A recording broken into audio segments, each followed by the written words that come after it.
ఆమె unstoppable force. రాజకీయాల్లో ఆమెకంటూ ఒక ప్రత్యేక గుర్తింపు ఉంది. తెలంగాణ ఉద్యమ సేగల్లో నిప్పు కణికలా మెరిసిన చరిత్ర ఆమెది. మైక్ పట్టుకొని స్పీచ్ మొదలు పెడితే మాటలు తూటాల్లా పేలుతాయి, ప్రత్యర్థుల గుండెల్లో రైళ్లు పరిగెడతాయి. అందుకే ఆమెకు లేడీ ఫైర్ బ్రాండ్ ఇమేజ్ వచ్చింది.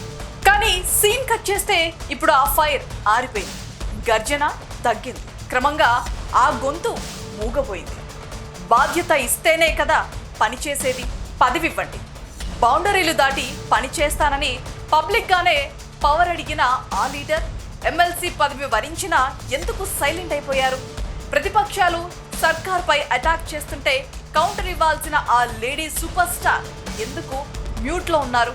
ఇది కమ్ బిఫోర్ దిస్ మాట, లేక మరింకేమైనా పెద్ద పొజిషన్ ఆశిస్తున్నారా? ఆమె మౌనం వెనక అసలు మర్మం ఏంటి? రాములమ్మ మళ్ళీ ఎప్పుడు గర్జిస్తోంది? Let's watch this lady Singam story. Vijayashanti అంటేనే ఒక వైబ్రేషన్. తెలంగాణ రాజకీయాల్లో లేడీ సూపర్ స్టార్గా ప్రత్యేక గుర్తింపు తెచ్చుకున్న నాయకురాలు. తెలంగాణ ఉద్యమ సమయంలో ఆమె పోరాటం, ఆమె స్వరం, ఆమె దూకుడు ప్రత్యేకంగా నిలిచాయి. తల్లి తెలంగాణ పార్టీ స్థాపించి ప్రత్యేక రాష్ట్రం కోసం గట్టిగా పోరాడారు. రాష్ట్ర సాధన లక్ష్యంగా ఆ పార్టీని భారత రాష్ట్ర సమితిలో విలీనం చేశారు. రాజకీయ ప్రయాణంలో ఎన్నో అవమానాలు, ఆటుపోట్లను ఎదుర్కొన్నా వెనక్కి తగ్గలేదు. తన స్ట్రైట్ ఫార్వర్డ్ స్టాండ్, పవర్ఫుల్ స్పీచ్లతో ఫైర్ బ్రాండ్ ఇమేజ్ సంపాదించుకున్నారు. అయితే ఒకప్పుడు వినిపించిన ఆ గర్జన, కనిపించిన ఆ వైబ్రేషన్స్ ఇప్పుడు తగ్గిందనే చర్చ కాంగ్రెస్ వర్గాల్లో జోరుగా సాగుతోంది. పొలిటికల్ సూపర్ స్టార్ ఇమేజ్ క్రమంగా ఫేడ్ అవుతోంది అనే గుసగుసలు కూడా వినిపిస్తున్నాయి. అసెంబ్లీ ఎన్నికలకు 2 నెలల ముందు విజయశాంతి బీజేపీని వీడి హస్తం గూటికి చేరారు. ఎన్నికల ప్రచారంలో యాక్టివ్గా పాల్గొన్నారు. ప్రభుత్వం ఏర్పడిన తర్వాత ఆమె రాజకీయ కార్యకలాపాలు పెద్దగా కనిపించలేదనే అభిప్రాయం వ్యక్తమయ్యాయి. ప్రభుత్వ కథనాలపై స్పందన, ప్రతిపక్షాల విమర్శలపై కౌంటర్లు ఇవ్వలేదన్న చర్చ నడిచింది. ఇటీవల ఎమ్మెల్యే కోటాలో ఎమ్మెల్సీగా అవకాశం రావడంతో మళ్ళీ యాక్టివ్ పాలిటిక్స్లోకి ఎంట్రీ ఇచ్చారు. ఆ సమయంలో ఇన్ని రోజులు ఎందుకు మౌనంగా ఉన్నారనే ప్రశ్నకు బాధ్యత ఇస్తూనే పూర్తి స్థాయిలో పనిచేయగలమని క్లారిటీ ఇచ్చారు. ఇప్పుడు పార్టీ బాధ్యత ఇచ్చిందని, ఆ బాధ్యతకు తగినట్లు పనిచేస్తానని విజయశాంతి స్పష్టం చేశారు. విజయశాంతికి ఎమ్మెల్సీ పదవి ఇవ్వడంపైనే అనేక విమర్శలు వచ్చాయి. 2017 నుంచి పార్టీలో ఉన్నవారికే పదవులని ఏఐసిసి ఛార్జ్ మీనాక్షి నటరాజన్ నిర్ణయం తీసుకున్నారనే చర్చ పార్టీ వర్గాల్లో ఉంది. ఇప్పటికీ కార్యవర్గంలో ఇదే ఫాలో అవుతున్నారనే వార్తలు వినిపిస్తున్నాయి. అయితే రాములమ్మ 2019 పార్లమెంట్ ఎన్నికల తర్వాత కాంగ్రెస్ పార్టీకి హ్యాండ్ ఇచ్చి కమలం చెంతకు చేరువయ్యారు. బీఆర్ఎస్ను గెద్దె దించడం బీజేపీతోనే సాధ్యం అనుకుని వెళ్లారు. అక్కడ కొన్ని రుచించలేదు. అందులోనూ ఊహించని విధంగా రాష్ట్రంలో హస్తం హవా బ్లో అయింది. ఇంకేముంది, మళ్ళీ బ్యాక్ టు హోమ్ అయ్యారు రాములమ్మ. తిరిగి కాంగ్రెస్ చేయి పట్టుకొని హస్తం గూటికి చేరుకున్నారు. ఇన్నిసార్లు పార్టీ మారిన వారికి ఎమ్మెల్సీ ఎలా ఇచ్చారని, పార్టీ కోసం అనేక మంది పనిచేసిన వారు ఉన్నారని హస్తం నేతలు ఫైర్ అయ్యారు. అలాంటి వారికి కాకుండా రాములమ్మకు పదవి ఇచ్చి వృధా చేశారని సీనియర్ లీడర్లు గుర్రుగా ఉన్నట్లు సమాచారం.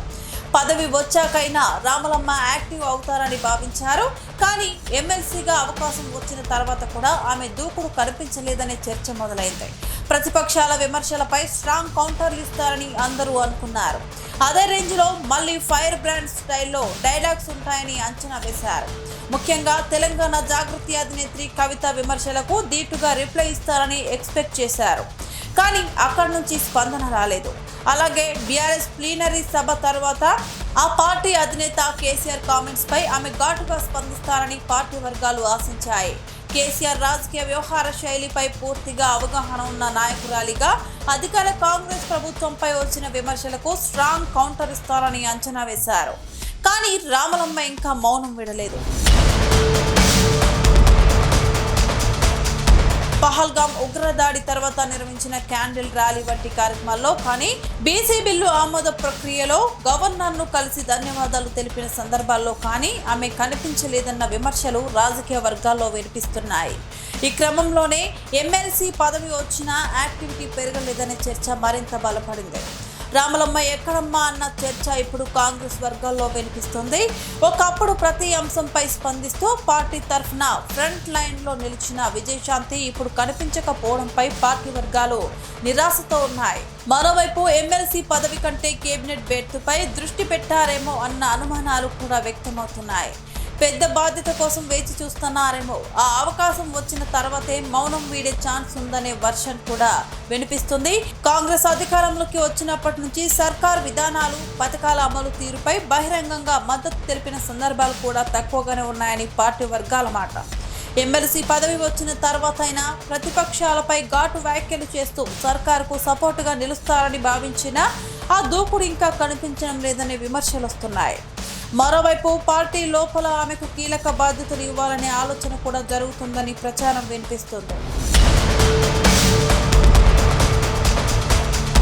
రాములమ్మ మౌనం కాంగ్రెస్ వర్గాల్లోనే కాదు, పొలిటికల్ సర్కిల్లోనూ హాట్ టాపిక్ అవుతుంది. ఒకప్పుడు తన గొంతుతో గడగడలాడించిన ఈ లేడీ సూపర్ స్టార్ పదవి వస్తే పవర్ చూపిస్తానని ఇప్పుడు పవర్లో ఉన్నా ఎందుకు సైలెంట్ అయ్యారు? సరైన సమయం కోసం వేచి చూస్తున్నారా? హైకమాండ్ ఇచ్చిన హామీ నెరవేరలేదన్న అలకనా?